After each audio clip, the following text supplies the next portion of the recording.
민중예술의 이완배 기자 함께하겠습니다. 이완배 기자님. 네, 안녕하십니까. 네. 갑작스러운 또 일정 취소 때문에 네. 공지는 충분히 드려야 될 것 같아요. 네, 자, 이번 네. 주 주말 2월 29일에 광주에서 이완배 기자 경제의 속살 북콘서트 열기로 했는데 3월 14일까지의 모든 일정이 다 취소됐습니다. 네. 3월 14일까지. 그 이후는 좀 지켜봐야 되겠습니다만은 네, 네. 하여튼 여러분들께 너무 죄송하고 뭐 네, 할 말이 없습니다. 죄송스럽습니다. 예. 네, 네. 요즘 밥이 잘 안 넘어갑니다. 이것 아이고, 때문에. 그래요. 네. 자, 여러분 저기 많이 좀 이해해 주시고요. 뭐 네. 무슨 잘못한 건 아니지만 여하간 여러분들께 약속을 한 거라서 이걸 또 취소하는 마음도 매우 무겁다는 점 다시 한번 말씀드리고요. 자, 그래 오늘 어떤 이야기 해볼까요? 예, 오늘은 공포소구라고 불리는 마케팅 광고 전략 이론을 하나 살펴보려고 합니다. 네, 예, 그 전에 뉴스부터 점검해 보죠. 지난주 일요일자 저희 민중의 소리 권종술 기자가 쓴 네, 코로나19 확산은 하나님의 심판, 일부 개신교 목사들 설교 통해 유언비어 유포라는 제목의 기사입니다. 네, 뭐 개인적인 자랑을 하나 하자면 네, 이 권종술 기자는 우리나라에서 종교 담당으로는 정말 뛰어난 기자인데 네, 네. 제 친구입니다. 아, 그러시구나. 예, 네. 예. 친구 자랑입니다. 네, 네. 제가 요즘 뜻하지 않게 보수 기독교 이야기를 방송에서 자주 드리는데요. 네, 이유는 이 현상이 매우 우려스럽기 때문입니다. 자칫하면 다음 대선에서 우리는 매우 강력한 조직력을 자랑하는 일주일에 한 번씩 모이는 탄탄한 조직을 자랑하는 하지만 반이성으로 똘똘 뭉친 이 보수 기독교계와 중요한 일전을 벌여야 될지도 모릅니다. 네, 저쪽 대표 선수 중에 하나가 황교안 대표이니까요. 네. 이쪽하고도 매우 밀접한 관련이 있죠. 네, 기사 한 대목부터 읽어보겠습니다. 네, 코로나19가 수도권과 대구 경북 지역을 중심으로 확산되는 가운데 일부 보수적 성향의 개신교 목사들이 코로나19의 확산이 하나님의 심판이라는 유언비어성 주장을 설교를 통해 유포하고 있어 네, 이와 관련한 공포감이 더욱 커지고 있다. 목사들은 이번 코로나19가 발생한 중국 우한 지역은 교회 탄압이 심했던 지역으로 이를 심판하기 위해 질병을 일으킨 것이라고 주장했다. 아울러 우리 정부의 대응을 문제 삼으며 정치적 발언을 하기도 했다. 이렇게 기사가 시작이 됩니다. 네, 네. 그 기사를 쭉 읽어보면 사랑침례교회 정동수 목사, 송도 주사랑교회 장상길 목사, 송촌 장로교회 박경배 목사 등등 이런 사람들의 주장이 나오는데요. 네, 요약하면 다 주장이 비슷해요. 코로나19 바이러스는 공산주의 국가 중국에 대한 하나님의 징벌이다는 겁니다. 네. 이들이 죄를 지었으므로 하나님이 감염병으로 징벌하셨다는 거죠. 그러면서 이어지는 논리가 그러면 기독교가 주류인 호주에서는 왜 산불이 났느냐?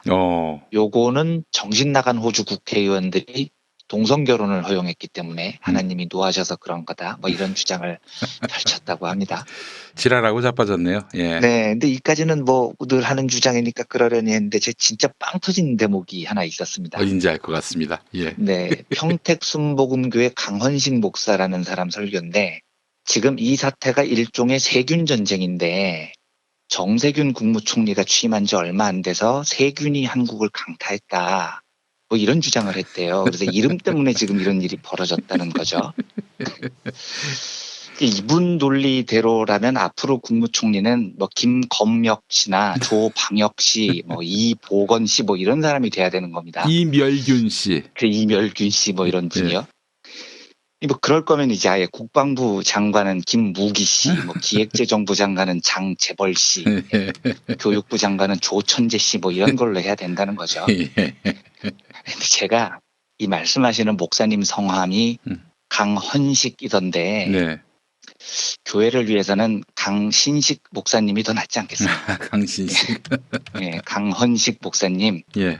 평택 순복음교회 부흥을 위해서 사임하시고 예. 강신식 목사님 찾아서 물려주십시오. 나라가 뒤숭숭하니까 종교인들이 지금 별 멍멍이 소리를 하고 자빠진 겁니다. 예. 제가 신학을 잘 몰라서 신학적으로는 뭐 이분들의 발언을 비판할 수가 없어서 김 PD님께 먼저 한 가지 좀 여쭤보겠습니다. 아이고 뭐 제가 뭘 한다고. 예, 예. 네, 그러니까 저자들이 감염병 사태만 나면 신의 분노와 징벌을 이야기하는데 예. 저게 신학적으로 맞는 이야기입니까? 아유 뭐 말도 안 되는 얘기죠. 그럴 리가 없죠. 네. 자연 현상을 갖고 신의 뜻을 이렇게 막 개입시키려고 하는 건요. 네. 지가 신이란 얘기예요, 한마디로. 까는 소리죠 한마디로. 네. 예. 너무 명쾌하게 정리가 예, 되네요. 그냥 족가는 소리예요. 네. 그냥. 한마디로 저는 조금 순화해서 표현해서 생식기를 까시고 있다 뭐 이런 이야기로 제가 받아들이겠습니다. 예. 저는 당연히 그럴 거라고 생각했어요. 네. 기독교가 그런 종교일 리가 없죠. 그러니까 예. 지금 이 목사들은 다 헛소리를 하고 있는 건데 네. 지금부터는 마케팅 이론을 하나 살펴보겠습니다. 네. 사람이 참 간사해서 감염병의 공포 같은 게 세상을 지배할 때에도 얍실하게 이걸 돈벌이에 이용하는 사람들이 있습니다.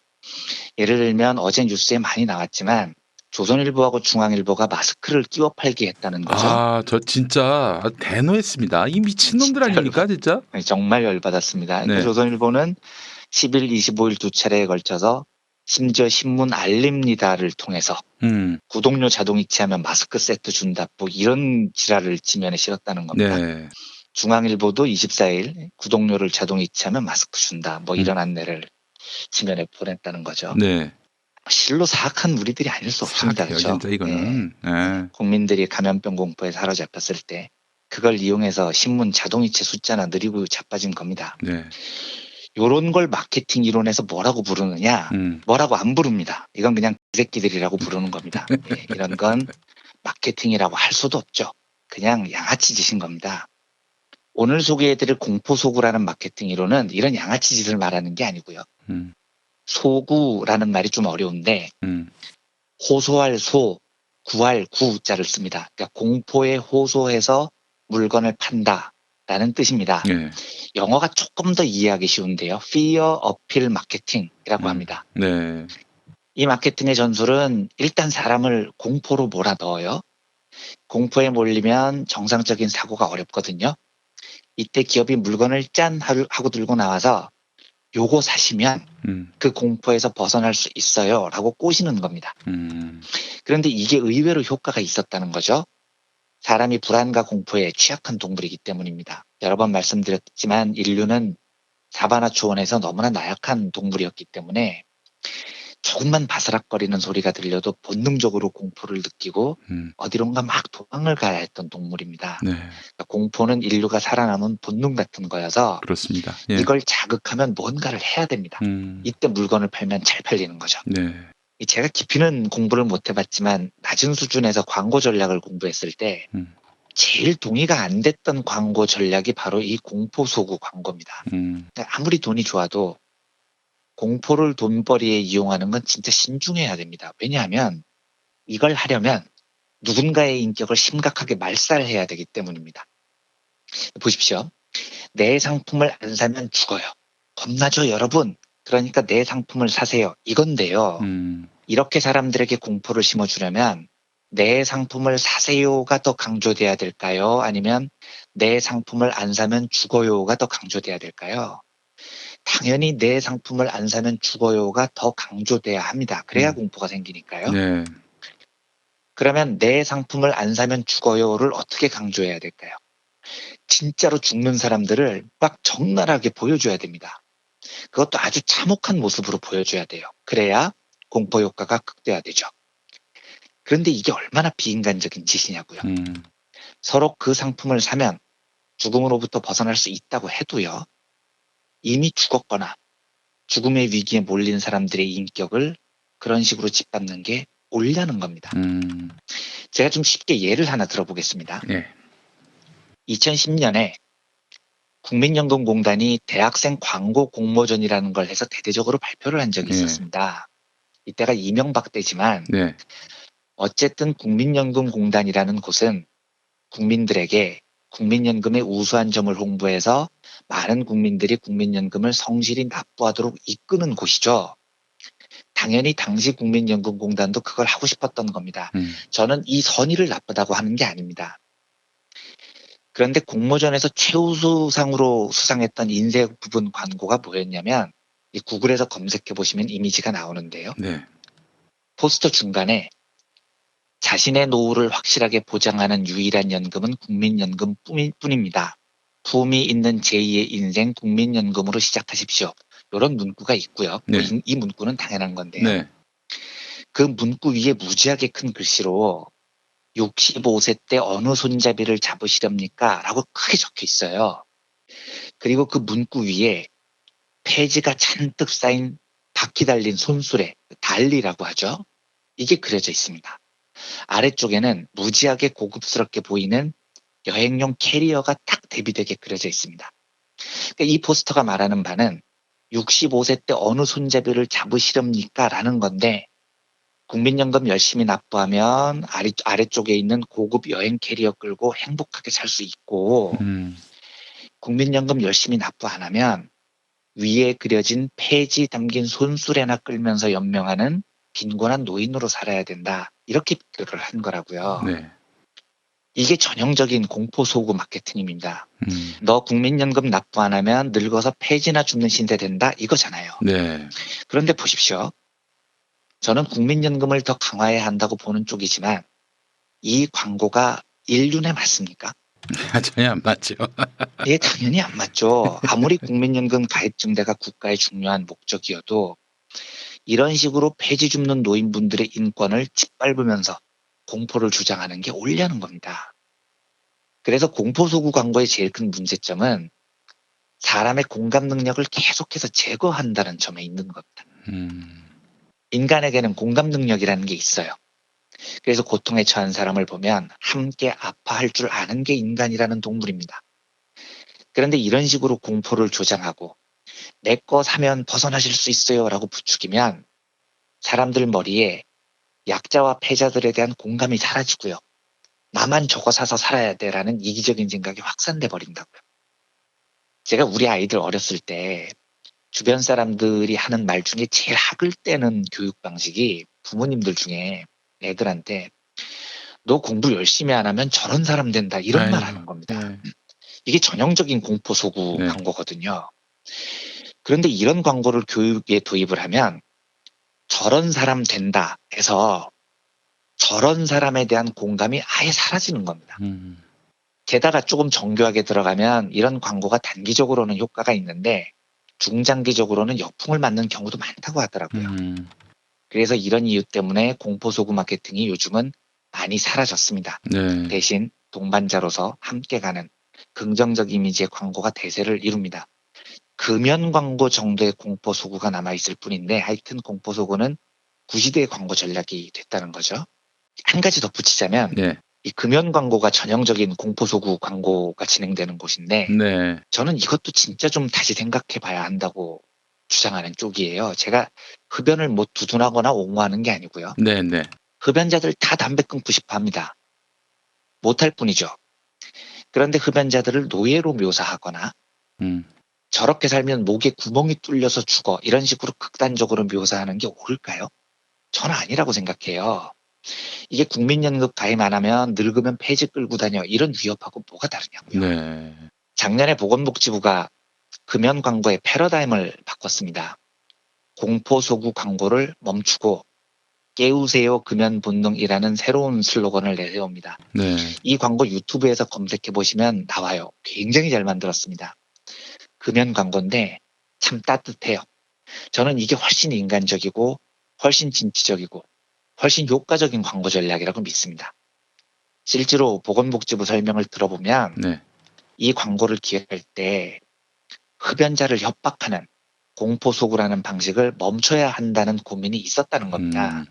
그래서 사람을 위협하기보다 공감을 유발하고 강제하기보다는 자발성을 유도하고 네. 담배를 금지한다 이거보다는 인간의 의지를 응원하는 패러다임 전환을 시도했다. 이게 복지부의 설명이었어요. 그래서 새 광고를 보면 너 담배 피면 끔찍하게 죽어 이게 아니고요. 당신의 금연을 응원합니다. 우리 서로를 보호합시다. 이런 공감의 방식으로 광고가 진행됩니다. 이게 옳은 방향 아니겠습니까? 누군가를 위협하고 그렇죠. 공포를 조장하고 네, 그래서 물건이 얼마나 더 잘 팔리는지는 모르겠지만 이때 위협을 당하는 사람 공포에 몰린 사람 병에 걸려서 고초에 내몰린 사람들에 대한 사회적 공감을 잃어서는 안 되는 겁니다. 하나만 더 붙여보죠. 네. 대구 경북 지역에서 감염병이 대거 확산됐는데 많지는 않겠지만 아주 소수의 분들 중에 거기 선거 때마다 꼴통 보수 정당 지지하니까 그렇게 되는 거 아니야? 이런 말씀하시는 분들이 아주 간혹 있어요. 예. 이거 정말 하지 말아야 됩니다. 이것도 공포소구 마케팅의 일종이라고요. 저는 이런 식으로 한들 진보를 찍는 사람이 늘어날 것 같지도 않지만 만에 하나 이런 게 먹혀서 진보가 확산된다 한들 이게 옳은 일이 아닙니다. 우리는 고통받는 사람들, 약자들, 소수들의 아픔에 공감하는 사람들이어야 합니다. 감염병이 하나님의 심판이다라고 헛소리하는 보수 기독교 목사하고 우리가 비슷해서야 되겠습니까? 아휴. 아무튼 그 보수 기독교계 목사님들 뭐 포교 활동하는 거 당연하고요. 마케팅도 좋은데 남들의 고통을 공포수단으로 삼아서 마케팅에 이용하는 양아치 짓은 이제 좀 그만하셨으면 합니다. 예수님은 민중들의 고통에 공감하셔서 마국간에서 태어나셨는데 종교 지도자라는 사람들이 지금 사람이 죽어나가는데 헛소리나 하고 자빠져 있어서야 되겠습니까?